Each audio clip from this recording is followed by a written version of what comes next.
Piesosimies pie Imanta Robežnieka Pārdaugavā. Viņš ir ieguvis nomināciju Sirds darbs.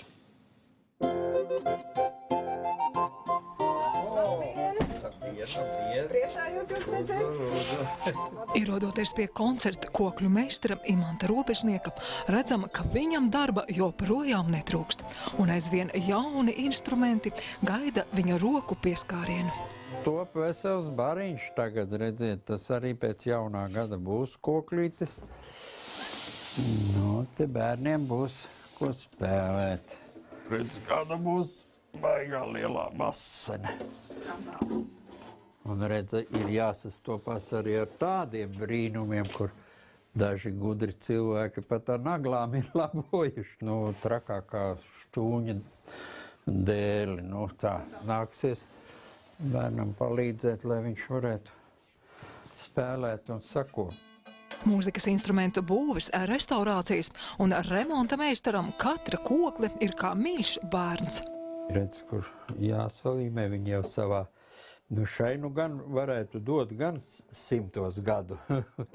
Imanta Robežnieka darbnīcām goda vietā ir Latvijas lepnuma balva. Pēc ceremonijas saņēmis simtiem apsveikumu, gan pat tālruni, gan sociālajos tīklos. Apsveikuši pat skolas biedri un paziņas, kurus nav saticis gadu desmitiem.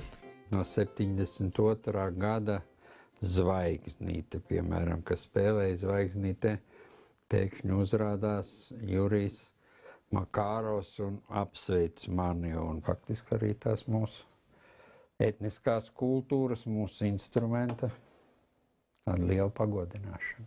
Vēlējos arī no Robežnieka kunga izzināt kādu noslēpumu, lai izgatavotu kokli esot. Arī Latvijas lepnuma vadītājs Arnis Krauze vēl vismaz pāris nedēļas pēc godināšanas ceremonijas ir pozitīvu emociju iespaidā.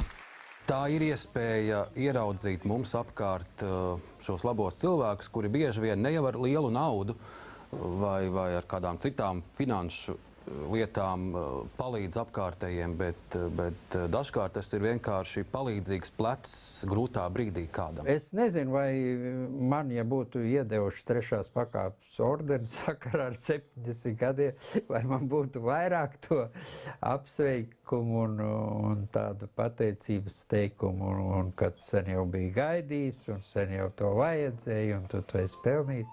Visbiežāk par labdarību aizdomājamies vien ap Ziemassvētku laiku, taču labi darbi tiek veikti visu gadu. Un labi cilvēki apkārt mums ir visu gadu garumā, un tādēļ ir svarīgi, ka mēs nesagaidām decembri vai gada nogali, bet jau tagad piefiksējam šos labos darbus, labos cilvēkus un nekautrējamies par viņiem pastāstīt plašāk, lai tas iedvesmotu arī citus. Skaidrīt Nitiša, Dzintars Rudzītis, Bērstabu.